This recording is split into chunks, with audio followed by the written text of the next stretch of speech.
entre los años 1756 y 1763 estallaron una serie de enfrentamientos armados que se terminarán convirtiendo en un gran conflicto mundial, el cual será conocido como la Guerra de los 7 Años.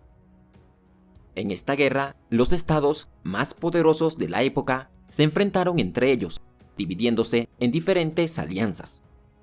La primera alianza estaba conformada por el Reino Unido de Gran Bretaña, el Reino de Prusia, el Reino de Portugal, el Electorado de Hannover y otros estados alemanes, mientras que la segunda alianza estaba integrada por el Reino de Francia, Austria, el Imperio Español, Suecia, el Reino de Nápoles, el Reino de Piamonte-Cerdeña y el Electorado de Sajonia.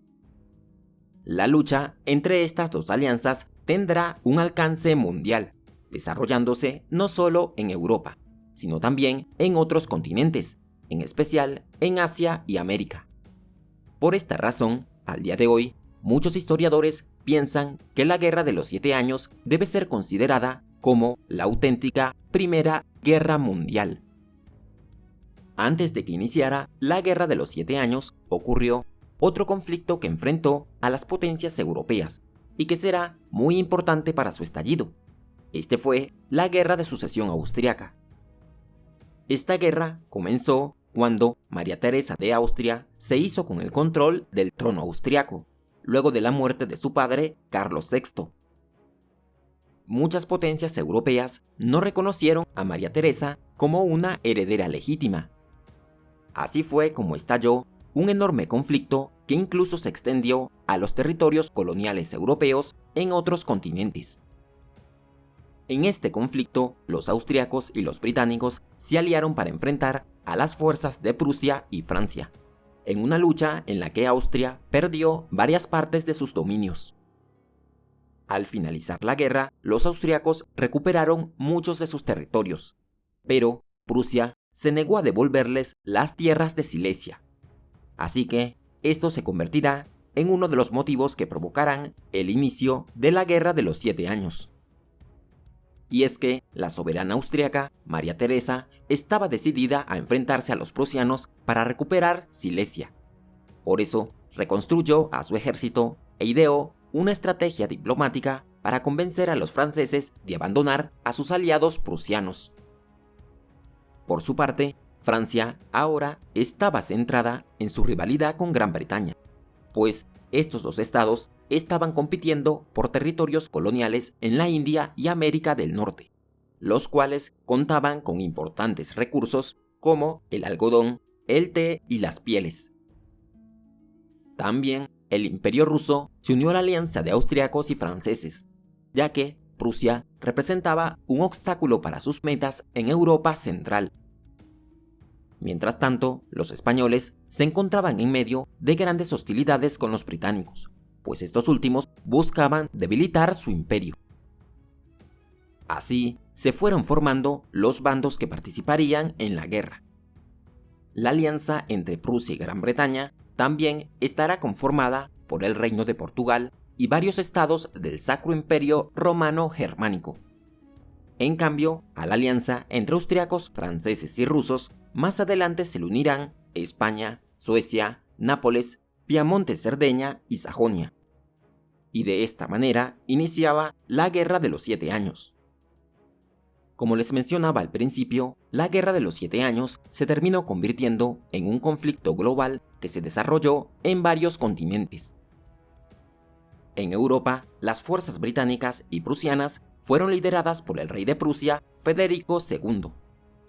Bajo su dirección, lograron derrotar a los ejércitos franceses, austriacos y rusos durante mucho tiempo, obteniendo una victoria espectacular en la batalla de Rosbach. Sin embargo, lentamente, las fuerzas de Federico II se fueron debilitando, tanto así que parecía que se acercaban a su derrota definitiva. Pero prusianos y británicos terminarán siendo salvados por la llegada al poder de un nuevo zar en Rusia, Pedro III. Él decidió retirar las tropas rusas de los territorios prusianos que habían ocupado. Con esto se abrió el camino para la paz en Europa, la cual se terminará concretando en el año 1763, con el Tratado de Hubertusburgo. Por su parte, en Asia, específicamente en la India, británicos y franceses también protagonizaron una gran lucha por los territorios coloniales de la región. Cada uno de los bandos apoyó a un príncipe nativo de la India, pero finalmente serán los británicos, bajo el mando del militar inglés Robert Clive, los que se terminarán imponiendo, forzando así la retirada de los franceses. Pero la lucha entre Francia y Gran Bretaña no solo se libró en la India, sino también en el norte del continente americano, en donde ocurrieron los conflictos más grandes de la Guerra de los 7 Años. Y es que los colonos británicos de las 13 colonias creían que la presencia de los franceses en la región amenazaba con frenar su expansión. Pronto, las tensiones entre ellos aumentaron, comenzando así la lucha. Al principio, los franceses obtuvieron varias victorias, pero poco tiempo después, los británicos se recuperaron, gracias a los esfuerzos del político William Pitt, el Viejo. Él estaba convencido de que era necesario derrotar a los franceses para poder construir un imperio colonial británico. Por eso, decidió concentrar los recursos del país en el desarrollo de una poderosa fuerza naval que se centrara en la guerra colonial. Así, las fuerzas británicas fueron derrotando progresivamente a las tropas francesas. Primero, capturando los fuertes franceses de Louisburgo y Duquesne. Luego, escalando las cumbres de las afueras de Quebec para vencer a los franceses en las llanuras de Abraham. Y por último, avanzando hasta llegar a ocupar Montreal, el área de los Grandes Lagos y el Valle de Ohio. De esta forma, los franceses no tuvieron más opción que aceptar la paz, la cual se acordará con el Tratado de París en el año 1763. Por otro lado, España también participó en la guerra en el nuevo continente, uniendo fuerza con los franceses para enfrentar a la alianza de británicos y portugueses.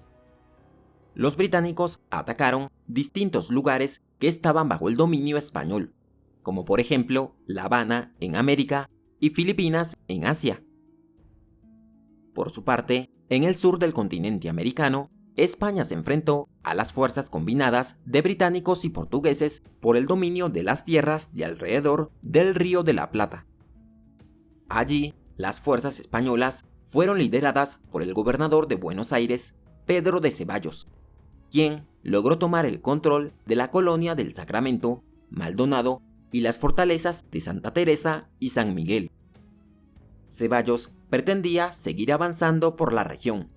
Sin embargo, tuvo que detenerse cuando comenzó a negociarse el Tratado de París, pues con él llegaría el final de la guerra. Como consecuencia de la Guerra de los 7 Años, se firmaron 2 tratados de paz que modificaron los dominios de los países involucrados en el conflicto, los tratados de Hubertusburgo y París. Austria no tuvo más opción que reconocer el dominio prusiano de las tierras de Silesia. Francia tuvo que entregarle a España la Luisiana al oeste del río Mississippi junto con Nueva Orleans. Además, tuvo que cederle a Gran Bretaña la Luisiana Oriental, casi todas sus colonias en la India y las islas de Menorca, Dominica, Granada, San Vicente y Tobago. Por su parte, España ganó el control de la Luisiana Occidental y recuperó La Habana. Sin embargo, tuvo que entregar la Florida a Gran Bretaña y devolver a Portugal la colonia del Sacramento, Santa Teresa y San Miguel. Mientras que Gran Bretaña fue la mayor beneficiada con el conflicto, pues ganó el dominio de la Luisiana Oriental, Florida, parte de la India, Menorca y varias islas del Caribe. Así fue como el imperio colonial británico se fortaleció de gran manera. Ahora, los británicos tenían el control de un inmenso mercado que se extendía por todo el mundo, el cual será muy importante para el futuro desarrollo de la revolución industrial. Y hasta aquí llega nuestro recorrido por la historia de la Guerra de los 7 Años. ¿Y tú, qué es lo que piensas acerca de este conflicto mundial? Escríbenos tu opinión abajo en los comentarios. Si te gustó el video, no olvides dejarnos un like y suscríbete al canal para que no te pierdas los próximos videos. Gracias, nos veremos en un siguiente recorrido por este cuaderno de historia.